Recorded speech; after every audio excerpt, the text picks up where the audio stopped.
SK news Mulbagal digital ಸುದ್ದಿವಾಹಿನಿಗೆ ಸ್ವಾಗತ.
ಎಲ್ರಿಗೂ ನಮಸ್ಕಾರ.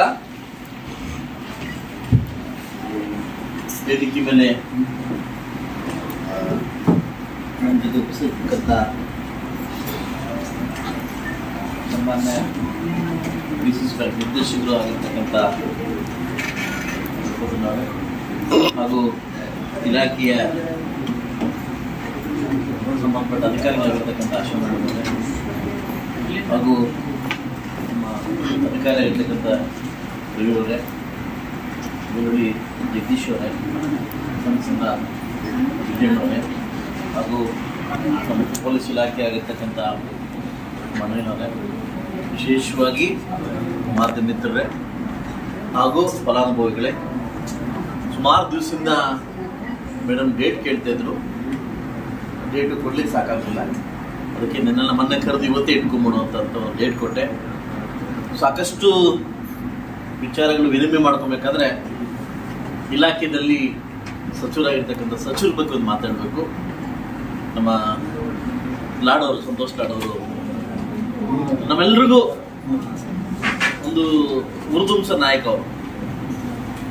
ನನ್ನ ಸಮೃದ್ಧಿ ಮಂಜುನಾಥ್ ಏನಂತಂದ್ರೆ ಒಳ್ಳೇದನ್ನ ಒಳ್ಳೇದಂತ ಹೇಳ್ತೀನಿ, ಕೆಟ್ಟದನ್ನ ಕೆಟ್ಟಂತ ಹೇಳಿ ನೇರವಾಗಿ ಹೇಳ್ತೀನಿ. ನಾನು ಇಷ್ಟು ತಿಳ್ಕೊತಿಲ್ಲ. ಬಟ್ ಇವರ ಒಂದು ವರ್ಚಸ್ಸು, ಇವರ ಒಂದು ಮಾತುಗಾರಿಕೆ, ಇವರು ನಮ್ಮನ್ನ ಉರ್ದುಂಬಿಸೋದು ರೀತಿ ನಮ್ಮ ಸಂತೋಷ್ ಲಾಡ ನೋಡಿದ್ರೆ ಖಂಡಿತವಾಗ್ಲೂ ಈ ಪೋಸ್ಟ್ ಅವ್ರಿಗೆ ಇದಿಲ್ಲ.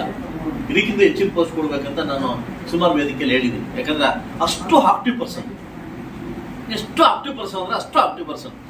ನಾವು ಹೊಸ ಶಾಸಕರಿಗೆ ಯಾವ ರೀತಿ ಬುದ್ಧಿ ಹೇಳ್ಕೊಡ್ತಾರೆ ಅಂದ್ರೆ ಅಷ್ಟು ಚೆನ್ನಾಗಿ ಬುದ್ಧಿ ಹೇಳ್ಕೊಡ್ತಾರೆ. ನಾನು ಎಲ್ಲೇ ಕೂತಿದ್ದು ಬಂದು ಗಿಡ ಕೊಡ್ತಾರೆ. ಅಂದ್ರೆ ಅಷ್ಟು ಆಕ್ಟಿವ್ ಪರ್ಸನ್. ನಾವು ಯಾವುದೇ ಊಟಕ್ಕೆ ಕರೆದುಕೊಂಡು ನಮ್ಮನ್ನು ಯಾವತ್ತೂ ಇಲ್ಲ ಅಂತಿದ್ದಿಲ್ಲ. ಬೇರೆ ಪಕ್ಷ ಆದರೂ ಕೂಡ ನಮ್ಮ ಜೊತೆ ಸಾಕಷ್ಟು ಬಾರಿ ಊಟ ಮಾಡಿದ್ದಾರೆ. ಅವ್ರಿಗಿರ್ತಕ್ಕಂಥ ಟ್ಯಾಲೆಂಟ್ಗೆ ಖಂಡಿತವಾಗ್ಲೂ ಮುಂದಿನ ದಿವಸದಲ್ಲಿ ಒಳ್ಳೆ ಪೋಸ್ಟ್ ಸಿಗ್ಬೇಕು ಅನ್ನೋದು ನನ್ನ ಒಂದು ಬಯಕೆ. ನಾನೊಂದು ಪಕ್ಷದಲ್ಲಾದರೂ ಕೂಡ ಹೇಳಬಾರ್ದು, ಒಂದು ಆಕ್ಟಿವ್ ಪರ್ಸನ್ ಆಗಿ ಅವ್ರಿಗೆ ಸಿಗ್ಬೇಕು ಅನ್ನೋ ಒಂದು ಬಯಕೆ ನನಗೆ. ಅಷ್ಟು ಆಕ್ಟಿವ್ ಪರ್ಸನ್ನು. ನಾನು ಇವರು ವಿಜಯಣ್ಣ ಇವರು ಮಾತಾಡ್ತಾ ಇದ್ರು, ಕಾರ್ಮಿಕ ಭವನ ಇಲ್ಲ ನಮ್ಮಲ್ಲಿ, ನಿಮ್ಮ ಒಂದು ಇದರಲ್ಲಿ ಕಾರ್ಮಿಕ ಭವನ ಕಟ್ಕೊಳ್ಳೋಣ ಅಂತಂದಾಗ ಫಸ್ಟ್ ಮಂಜು ಲ್ಯಾಂಡ್ ಕೊಟ್ಟು ನನಗೆ ನಾನು ಅಮೌಂಟ್ ಲಾಟ್ ಮಾಡ್ಕೊಡ್ತೀನಿ ಅಂತ ಕೂಡ ನನಗೆ ಆಗಲೇ ಮಾತು ಕೊಟ್ಟಿದ್ದಾರೆ. ಅದು ಸಂತೋಷ್ ಲಾಡ್ ಸಾಹೇಬರು ಮಾತು ಕೊಟ್ಟಿದ್ದಾರೆ. ಅಂಥ ಆಕ್ಟಿವ್ ಪರ್ಸನ್ನು. ಬಹುಶಃ ಕಾರ್ಮಿಕರಲ್ಲಿ, ನಮ್ಮ ಕಾರ್ಮಿಕರಲ್ಲಿ, ಕನ್ನಡ ಕಾರ್ಮಿಕರಲ್ಲಿ ಅಂಥವೇ ಒಂದು ನಾವು ಸಚಿವರಾಗಿ ಪಡೆಯೋದು ನಮ್ಮ ಪುಣ್ಯ ಅಂತ ಹೇಳ್ಬೋದು. ಒಬ್ಬ JDS ಒಬ್ಬ ಶಾಸಕನಾಗಿ ಕಾಂಗ್ರೆಸ್ ಸಚಿವ ನಾನು ಹೊಗಳ್ತಾ ಇದ್ದೀನಿ ಅಂದರೆ ಅವರ ಒಂದು ವೈಖರಿ, ಅವರ ಒಂದು ಕಾರ್ಯವೈಖರಿಯಿಂದ ನಾನು ಹೊಗಳ್ತಾ ಇದ್ದೀನಿ. ಅದರಿಂದ ಒಳ್ಳೇದಾಗಲಿ ಅಂತ ನಾನು ಕಾರ್ಮಿಕ ಮಿತ್ರರಲ್ಲಿ ಒಂದೇ ಒಂದು ಹೇಳೋದು, ಯಾರು ನೋಂದಣಿ ಆಗಿಲ್ಲ ಕಾರ್ಮಿಕ ಇಲಾಖೆಯಲ್ಲಿ ಆದಷ್ಟು ಬೇಗ ನೋಂದಣಿ ಆಗಿ. ಯಾಕೆಂದ್ರೆ ಕಾರ್ಮಿಕ ಇಲಾಖೆಯಲ್ಲ ಏನಿಲ್ಲ ಅಂತ ಕೇಳಿ.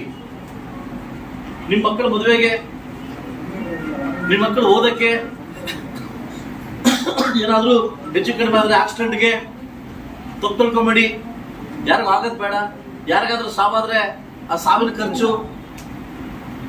ಇವತ್ತು 1, 2, 3 ಕೊಟ್ಟಿಲ್ಲ ಅವರು ಕಾರ್ಮಿಕ ಇಲಾಖೆಯಲ್ಲಿ. ಅಷ್ಟೊಂದು ಸೌಲಭ್ಯಗಳನ್ನ ಕಾರ್ಮಿಕ ಇಲಾಖೆಯಲ್ಲಿ ಕೊಟ್ಟಿದ್ದಾರೆ. ಬಹುಶಃ ಎಲ್ಲ ಒಂದು ಕಾರ್ಮಿಕ ಇಲಾಖೆ ಅಧಿಕಾರಿ ನಾನು ಹೇಳ್ತೀನಿ, ಇದೆಲ್ಲ ಒಂದು ಕಡೆ ನೀವು ಅವೇರ್ನೆಸ್ ಕೊಡ್ಬೇಕು. ಇಷ್ಟಿದೆ ಅಂತ ಅವೇರ್ನೆಸ್ ಕೊಡ್ಬೇಕು. ಯಾರನ್ನ ನಿಲ್ಸ್ ಕೇಳಿ ಏನೇನಿದೆ ಅಂತ ಅವ್ರಿಗೆ ಗೊತ್ತಿಲ್ಲ.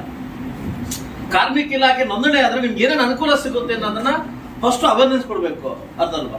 ಈ ತರ ನಾವು ಗುಟ್ಟಾಗಿ ಮಾಡೋದು ಒಳ್ಳೇದಲ್ಲ, ಆಯ್ತಲ್ವ. ಒಳ್ಳೆ ವೇದಿಕೆ ಮಾಡಿ 1,000-2,000 ಜನ ಕೂರಿಸಿ ಅಲ್ಲೇ ನಾವು ಮಾಡಿ ಇದರಿಂದ ಮಾಡ್ಬೇಕಾಗುತ್ತೆ. ಅದರಿಂದ ಸೊ ಖಂಡಿತವಾಗ್ಲೂ ಏನು ಇಲಾಖೆಯಿಂದ ಬರ್ತಕ್ಕಂಥ ಕೆಲವು ಇವೆಲ್ಲ ಪಿಂಚಣಿ ಸೌಲಭ್ಯ ಇದೆ, ಕುಟುಂಬ ಪಿಂಚಣಿ ಸೌಲಭ್ಯ ಇದೆ ಅದಲ್ವಾ.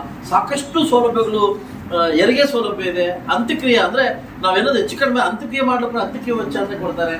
ಇಷ್ಟೆಲ್ಲ ಸೌಲಭ್ಯಗಳು ಇದ್ರೂ ನಮಗೆ ತಾಯಿ ಮಗುಗೆ ಹೆರಿಗೆ ಆದ್ರೆ ಅವ್ರು ಇಬ್ರಿಗೂ ಕೊಡ್ತಾರೆ. ಇಷ್ಟು ಸೌಲಭ್ಯಗಳಿದ್ದಾಗ ಅವೇರ್ನೆಸ್ ಸ್ಟಾರ್ಟ್ ಆಗಬೇಕು. ಯಾಕಂದ್ರೆ ಕಾರ್ಮಿಕ ಇಲಾಖೆಯಲ್ಲಿ ನೋಂದಣಿ ಆದ್ರೆ ನಮ್ಗೆ ಎಷ್ಟು ಅನುಕೂಲ ಬರುತ್ತೆ ಅನ್ನೋದನ್ನ ನಮ್ಮ ಜನಕ್ಕೆ ಗೊತ್ತಾಗಬೇಕು. ಸರ್ಕಾರದಿಂದ ಏನೇನು ಅನುಕೂಲ ಬರುತ್ತೆ ಅಂತ ಗೊತ್ತಾದ್ರೆ ಖಂಡಿತವಾಗ್ಲೂ 10,000 ಅಂತ ನಮ್ಮ ಇವ್ರು ಹೇಳ್ತಿದ್ದಾರೆ. ಇನ್ನೂ ಸಾಕಷ್ಟು ಜನ ಮಾಡಿಸ್ಬೋದು. ಇನ್ನು ಅವೇರ್ನೆಸ್ ಸ್ಟಾರ್ಟ್ ಆದ್ರೆ ಸಾಕಷ್ಟು ಜನ ಮಾಡಿಸ್ಬೋದು. ಯಾಕಂದ್ರೆ ಸರ್ಕಾರ ಬರ್ತಕ್ಕಂಥ ಸವಲತ್ತುಗಳನ್ನ ನಾವು ಕೊಟ್ರೆ ನಾಳೆ ಇನ್ನೊಬ್ಬರಿಗೆ ನಮ್ಮ ಗೊಲ್ಲಳ್ಳಿ ಜಗದೀಶ್ವರ್ ಹೇಳ್ತಾ ಇದ್ರು, ಇದು ನಮ್ದೇ ಟೂಲ್ ಅನ್ನೋದು ತಾಯಿ ತರ, ನಮ್ಗೆ ಕಸಬು ಸೌಲಭ್ಯ ಇದು ತಾಯಿ ತರ.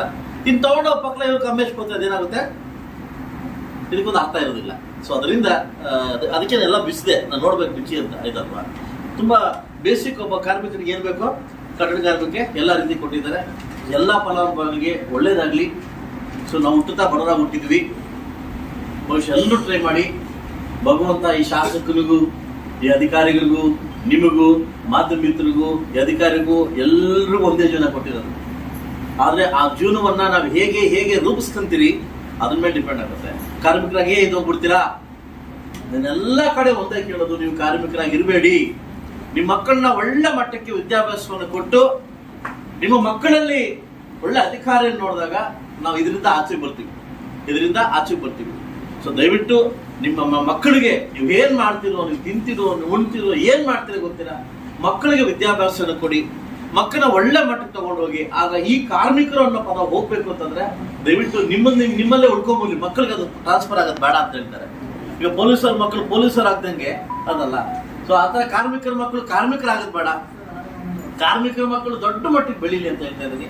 ಯಾಕೆ ಅಂತಂದ್ರೆ ನಮ್ಮ ಒಬ್ಬ MLA ಇದ್ದಾರೆ, ನಮ್ಮ ಬಸಪ್ಪ ಅಂತ ಒಬ್ಬ MLA ಇದ್ದಾರೆ, ದಾವಣಗೆರೆ ಡಿಸ್ಟ್ರಿಕ್ಟ್ ಬಸಪ್ಪ ಅಂತ MLA ಇದ್ದಾರೆ. ಅವರು ಅಪ್ಪ ಅಮ್ಮ ಇವಾಗ್ಲೂ ಸಹ ಮುನ್ಸಿಪಾಲಿಟಿದಲ್ಲಿ ಕಸ ಗುಡಿಸ್ತಾವ್ರು. ಯಾಕೆ ಮುನ್ಸಿಪಾಲಿಟಿ ಕಸ ಗುಡಿಸ್ತಕ್ಕಂಥ ಮಗ MLA ಆಗ್ಬಾರ್ದಾ? ಕಾರ್ಮಿಕರ ಮಕ್ಕಳು ಇವತ್ತು ಡಾಕ್ಟರ್ಗಳಾಗ್ಬಾರ್ದಾ? MLA ಆಗ್ಬಾರ್ದಾ? ಅದಕ್ಕೆ ನಾನು ಕೈ ಮುಗಿ ಕೇಳ್ತೀನಿ ನಿಮ್ಮ ಮಕ್ಕಳನ್ನ ಕಾರ್ಮಿಕರಾಗಿ ಮಾಡಕ್ ಹೋಗ್ಬೇಡಿ.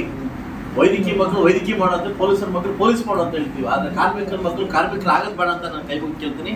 ಎಲ್ಲಾ ತಂದೆ ತಾಯಿಗಳಿಗೂ ದಯವಿಟ್ಟು ಓದಿಸಿ ಉನ್ನತ ಮಟ್ಟಕ್ಕೆ ಮಕ್ಕಳು ತರಲಿ ಅಂತ ಹೇಳ್ತಾ ಅವಕಾಶ ಕೊಟ್ಟಿದ್ದಕ್ಕೆ ಅಧಿಕಾರಿ ವರ್ಗದವ್ರಿಗೂ, ನನ್ನ ಜೊತೆ ಬಂದಿರ್ತಕ್ಕಂಥ ಎಲ್ಲ ನನ್ನ ನಾಯಕರಿಗೂ ಅನ್ಸುತ್ತಾ ಎಲ್ಲ ಕಾರ್ಮಿಕರಿಗೂ ಒಳ್ಳೇದಾಗ್ಲಿ ಅಂತ ಹೇಳ್ತಾ ಸಾಮೂಹಿಕವಾಗಿ ರದ್ದು ಕೊಟ್ಟು ಹೋಗ್ತೀನಿ.